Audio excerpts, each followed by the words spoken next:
Sahabat GKI, kembali kita bertemu dalam Sapaan Gembala hari ini. Mari sebelum kita membaca dan merenungkan firman Tuhan, kita bersama-sama berdoa. Tuhan, kami bersyukur hari ini kembali kami boleh merenungkan firman Tuhan. Kami mohon Roh-Mu yang kudus menuntun kami, sehingga apa yang kami baca, kami renungkan ini, membuat kami peka mendengar suara Tuhan. Suara yang mengingatkan dan menegur kami. Tapi juga suara yang boleh menghibur, meneguhkan, dan menguatkan kami. Berfirmanlah ya Allah, karena kami siap untuk mendengar. Di dalam nama Tuhan Yesus kami berdoa. Amin. Bacaan kita hari ini diambil dari Yohanes 6 ayat 60 sampai 66. Yohanes 6 ayat 60 sampai 66. Sesudah mendengar semuanya itu, banyak dari murid-murid Yesus yang berkata, "Perkataan ini keras. Siapakah yang sanggup mendengarkannya?" Yesus yang di dalam hatinya tahu bahwa murid-muridnya bersungut-sungut tentang hal itu berkata kepada mereka, "Apakah perkataan itu mengguncangkan kamu? Bagaimana jika kamu melihat Anak Manusia naik ke tempat di mana ia sebelumnya berada? Rohlah yang memberi hidup. Daging sama sekali tidak berguna.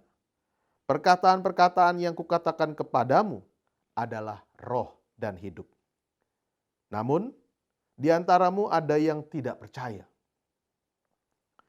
Sebab Yesus tahu dari semula siapa yang tidak percaya dan siapa yang akan menyerahkan dia.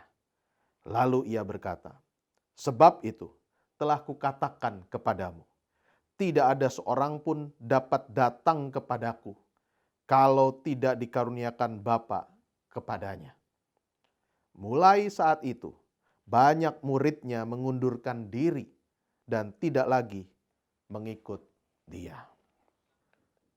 Saudara-saudara, menjadi pengikut Kristus itu tidak mudah jalannya.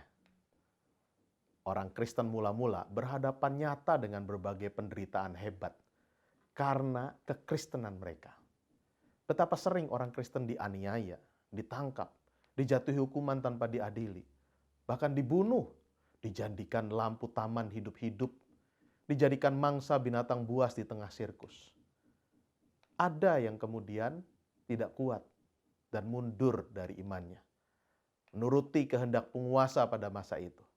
Namun, tidak sedikit yang tetap bertahan untuk setia dan taat kepada Kristus, sekalipun karena itu mereka menderita. Spirit pantang mundur, itu menjadi tema kita hari ini.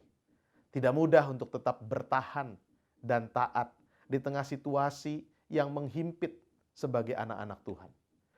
Kebanyakan orang mencoba keluar dari penderitaan dengan berbagai cara, termasuk dengan tidak lagi memegang teguh imannya, mundur dari pelayanan, dan mencari kemudahan dengan jalan pintas. Pertanyaan yang menggelitik seputar masalah itu muncul dalam perikop kita hari ini. Mengapa begitu banyak murid Yesus mengundurkan diri dari guru mereka? Saudara-saudara, kalau kita memperhatikan bacaan di Yohanes 6 ayat 26, di anak kalimat terakhir dikatakan, "Melainkan karena kamu telah makan roti dan kamu kenyang." Tampaknya orang mencari Yesus karena ingin dikenyangkan. Dari ayat ini kita punya kesan bahwa rupanya mujizat makan roti sampai kenyang yang dilakukan oleh Tuhan Yesus itu tidak hanya berlangsung sekali saja, melainkan beberapa kali.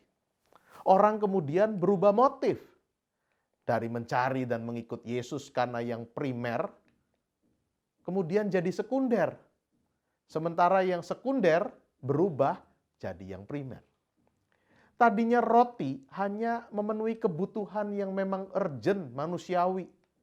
Kini menjadi tujuan utama ketika mereka mencari dan mengikut Yesus. Sementara hal mendengar Yesus, bagaimana dia mengajar, tidak lagi menjadi yang penting dalam kehidupan mereka. Perut dan makan sampai kenyang. Kebutuhan-kebutuhan fisik yang diharapkan tidak lagi dalam proporsi yang wajar, karena menginginkan dan memperolehnya dalam jumlah yang lebih dari yang dibutuhkan. Saudara-saudara, berubah motif juga terjadi di tengah gereja. Gereja ada di tengah dunia untuk menjadi terang dan garam. Terjun di tengah masyarakat menjadi berkat. Namun kemudian tidak jarang gereja berubah motif. Jadi perkumpulan eksklusif yang sulit menjadi berkat, malah kerap jadi batu sandungan. Karena rupa-rupa konflik internal di dalamnya. Orang datang ke gereja bukan lagi untuk ibadah.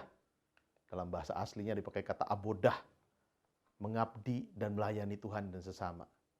Orang datang ke gereja bukan lagi untuk mengabdi kepada Tuhan. Bukan lagi untuk melayani.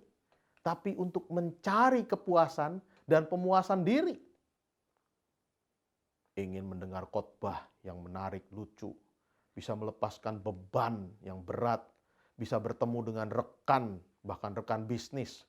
Itu yang kemudian muncul. Bukankah ini yang membuat gereja jalan di tempat? Mengalami stagnasi karena gereja termasuk orang-orang di dalamnya sebetulnya tidak sedang mencari Tuhan dengan keinginan untuk menaati dan mengambil bagian dalam pekerjaan pelayanannya kepada dunia ini. Kegiatan-kegiatan rohani boleh semakin marak, tapi motif dan tujuan-tujuannya masih sangat egois dan materialistis. Ibadahnya kepada Kristus, tetapi jiwanya adalah penyembahan berhala yang dout des.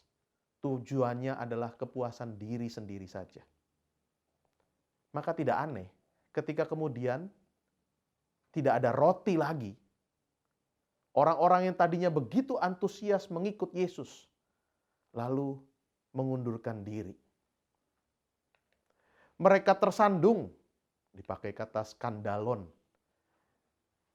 Karena bagi Yesus, hidup beriman kepadanya berarti mengabdikan diri sepenuhnya kepada Sang Bapa dan demi kepentingan dunia. Ketika kita bersekutu saat ini sebagai gereja, persekutuan umat percaya, maka baik hal-hal penting ini disimak kembali. Yang pertama, apakah sebagai gereja Kristus kita sudah berhenti mencari roti jasmania, material dan duniawi, dan membiarkan roti surgawi yang sudah kita santap itu meresap, merasuki kehidupan kita secara utuh? Tanyakan secara jujur pada diri dan pada gereja, apakah sudah ada perubahan motif dari semula mengabdi dan melayani Tuhan, berubah kepada mencari kepuasan diri secara jasmani fisik. Lagu dalam NKB 183, syairnya mengatakan, dulu ku mencari hanya kurnia.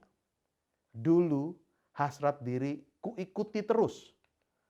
Apakah lagu ini sudah dihayati di tengah kehidupan jemaat?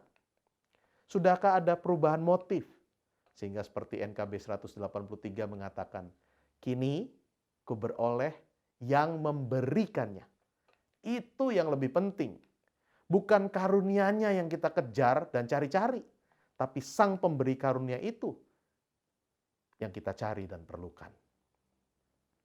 Hal yang kedua yang mesti kita refleksikan. Apakah kita makin siap melayani dan mengabdi di tengah dunia yang penuh tantangan ini? Untuk apa kita melayani? Motif melayani kita bisa datang dengan bermacam-macam motif. Ada yang karena memang ingin dilihat dan dihargai orang lain. Tapi tidak sedikit yang karena mau mengucap syukur atas apa yang sudah diterima dari Tuhan. Berjuang mempertahankan motif melayani yang murni di tengah dunia yang cenderung memuaskan diri dengan segala kenikmatannya ini tentu lebih tidak mudah lagi. Menghadapi tekanan dari orang-orang yang tidak suka dan kerap memusuhi gereja. Kita tidak mundur, kita tidak menyerah, melainkan tetap memperjuangkan kasih dan tidak kehilangan kasih. Ada sebuah lagu di masa lalu dinyanyikan Chrisye. Jika sorga dan neraka tak pernah ada. Syairnya mengatakan demikian. Jika sorga dan neraka tak pernah ada, apakah kita semua benar-benar tulus menyembah padanya? Atau mungkin kita hanya takut pada neraka dan inginkan surga. Jika surga dan neraka tak pernah ada, masihkah kau bersujud kepadanya? Coba renungkan dan tanyakan dalam diri saudara. Pertanyaan lagu itu. Jawab dengan jujur. Apakah kita masih mau taat kepada Tuhan? Setia beribadah, setia melayani. Kalau kita tahu sebenarnya sorga dan neraka itu tidak ada sama sekali. Hidup hanya sekali saja di dunia ini. Jangan-jangan kita selama ini taat kepadanya karena tahu ada iming-iming sorga. Dan takut kalau sampai masuk ke neraka. Jadi taat bukan karena memang mau menyembah dan setia melayani. Bukan karena mengasihi Tuhan. Tapi demi kepentingan diri sendiri lagi. Yang mana kita? Lebih sering kita taat karena mau dapat berkat. Tapi bila kita kepepet, taat kepada Tuhan lebih sering jadi pilihan kesekian. Yang utama adalah cari selamat dulu, cari aman dulu. Yesus mengingatkan kita bahwa mengikutnya berarti siap melalui jalan yang tidak mudah. Jalan penderitaan. Ada sebuah refleksi yang menarik tentang salib dari teolog Jepang, Kosuke Koyama. Dalam bukunya tidak ada gagang pada salib. Ia menulis bahwa mengikut Yesus berarti berjalan di salib. Salib bukan tas, rantang makanan atau ember yang punya gagang dan bisa ditenteng. Tapi salib tidak punya gagang, karenanya harus dipikul. Maka ikut Yesus bukan berarti jalan kita menjadi mulus tanpa penderitaan. Sebaliknya salib adalah penderitaan. Hanya di tengah menjalani hidup yang tidak mudah itu, kita tidak berjalan sendirian. Ada Tuhan menyertai dan menolong. Yang diminta dari kita adalah punya spirit yang pantang menyerah. Melainkan penuh ketaatan dan kesetiaan, menyangkal diri, memikul salib, dan mengikuti teladan Kristus. Tuhan menolong dan memberkati kita. Amin. Mari saudara, kita berdoa. Tuhan, ketika kami menjalani kehidupan sebagai pengikut-pengikut-Mu, kami bertemu dengan banyak tantangan. Ada keadaan yang sangat sulit. Tidak sedikit kami mengalami ancaman. Kadang kami ingin menyerah. Kadang kami ingin berhenti berjalan. Tapi Tuhan, firman-Mu hari ini mengingatkan kami untuk punya spirit pantang menyerah. Di masa lalu memang ada murid-murid yang kemudian mengundurkan diri karena tak sanggup untuk menjalani hidup yang tidak mudah sebagai pengikut-Mu. Biarlah kami di masa kini tidak mengulangi hal yang sama.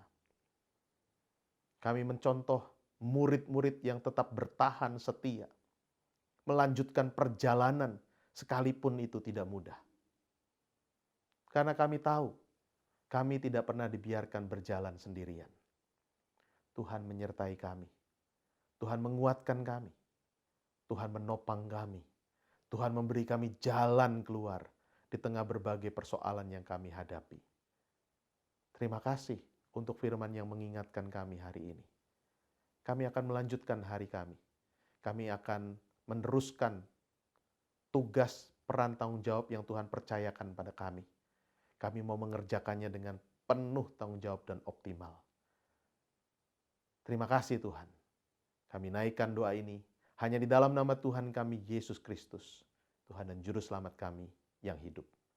Amin.